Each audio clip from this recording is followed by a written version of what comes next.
Congratulations. Congrats.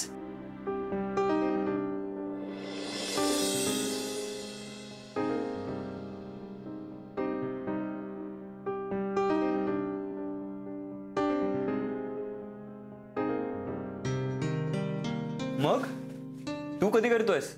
काय रे लग्न? कोई मिली की नाही?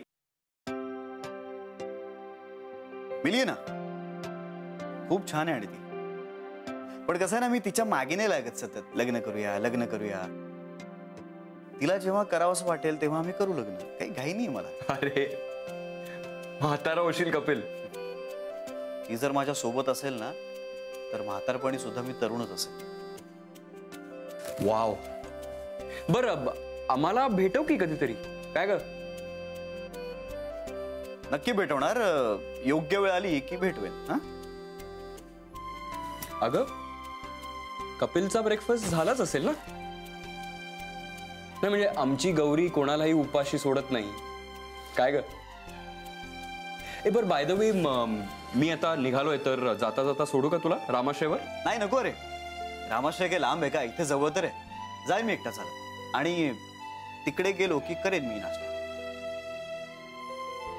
Bye bye Gauri. Bye. Have a nice day.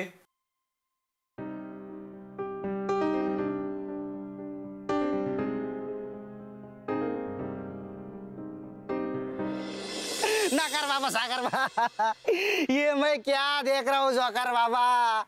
हमारा साहब जी और प्यार में कितना धोखा खाएगा. जोकर बाबा, हमारा साहब का प्यार का रक्षा करना. जोकर बाबा क्वाकर बाबा, मैं आपसे विनती करता है स्वाकर बाबा. या बहादूर, काही झालं का तुला? आणि कोल्यासारखं काही बोलतोस?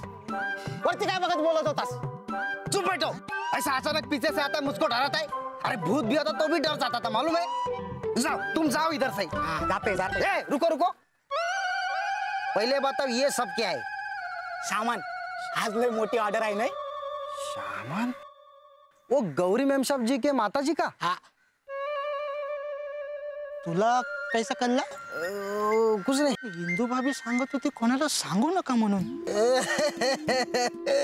ये सब क्या होगा इस्माइल? कैसे हो गया? मेले रडतस कशाला? अरे गौरी ताईचं शादी ठरतंय की नाही? आनंदाची गोष्ट आहे की नाही? आणि क्या हुआ काय? लेकिन गौरी मैम साहब शादी कैसे कर सकता है? का?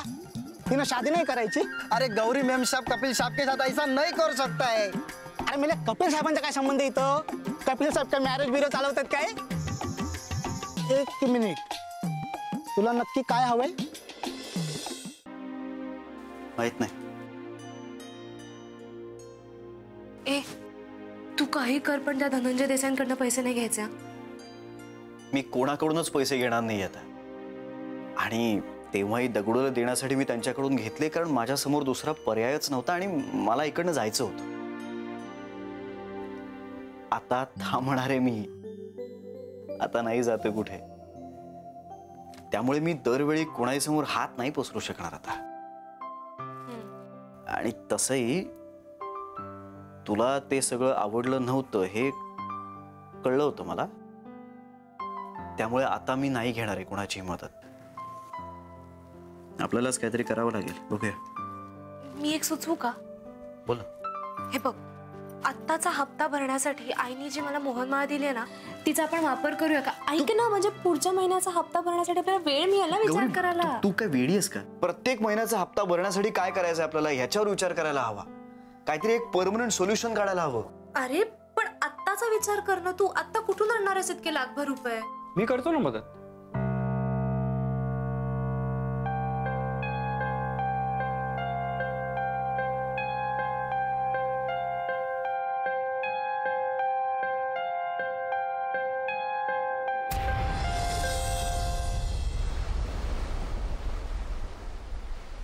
नाही म्हणजे प्रॉब्लेम काहीच नाहीये. मग काय प्रॉब्लेम आहे? कपिल चांगला मुलगा आहे. आप्पा भाऊजींचा पुतण्या आहे. बर मग? पण मला माझ्या मुलीला सुखी झालेलं बघायचंय आणि ती कायम आपल्या नजरेसमोर असायला हवी.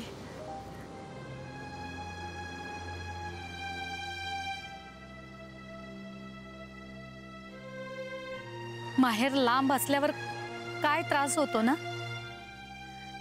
ते चांगलं माहितीये मला,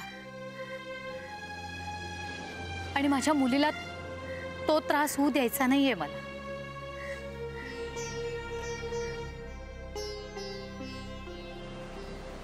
इंदू, तुझं माहेर आपल्या घरापासून दूर होतं, याचा तुला कितपत त्रास झाला?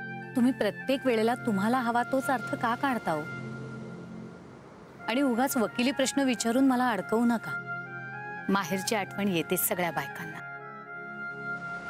मला पण येते. तुला हे जे असं वाटतंय तसंच आपल्या गौरीला वाटेल, हे कशावरनं? मला माहितीये गौरीही असाच विचार करत असणार. एकतर ती माझी मुलगी आहे आणि बायकांचं दुःख बायकांनाच कळतं. म्हणजे आजवर मी तुझं दुःख जाणून घेण्याचा कधीही प्रयत्न केला नाही, असंच तुला म्हणायचं ना? अहो असं कधी म्हणाले मी?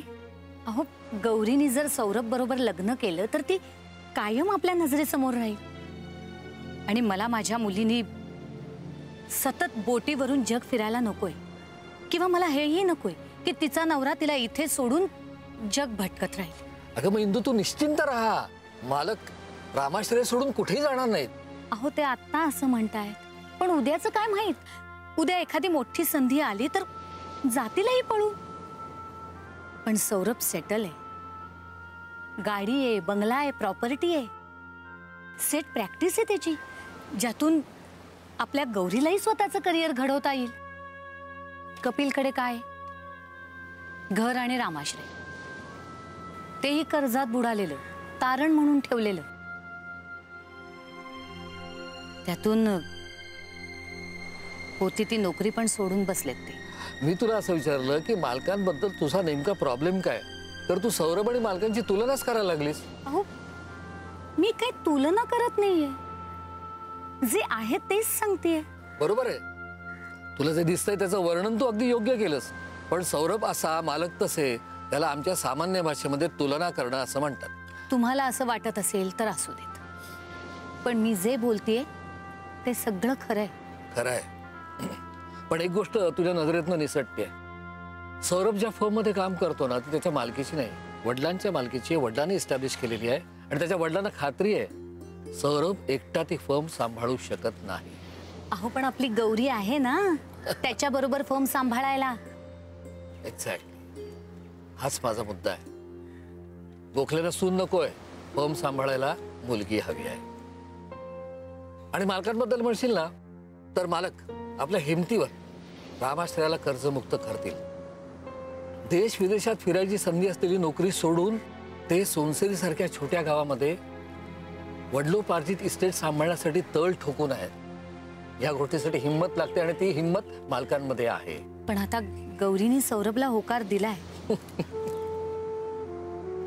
गौरीने दिला का तू सांगितलंस? तेच ते, जे मी ऐकलं ते कळवलं. इंदू, तू त्यांना निरोप दिलास, तो निरोप सांगायला तुला कोणी सांगितलं नव्हतं. मालकांचा स्वतःच्या ताकदीवर विश्वास आहे, आणि माझा मालकांवर विश्वास आहे. आज ना उद्या मालक रामाश्रयाला कर्जमुक्त करतील नव्हे, भरभराटी सांगतील. आणि तेव्हा फक्त एक व्यक्तीला मनपूर्वक सुटपुट लागलेली असेल, ती व्यक्ती तू आहेस.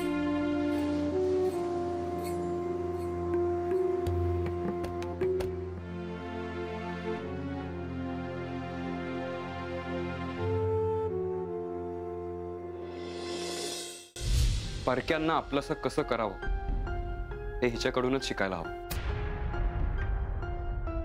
आता माझ्या होणाऱ्या बायकोच्या ह्याच स्वभावाला कॉम्प्लिमेंट म्हणून मी तुला मदत करायला तयार आहे.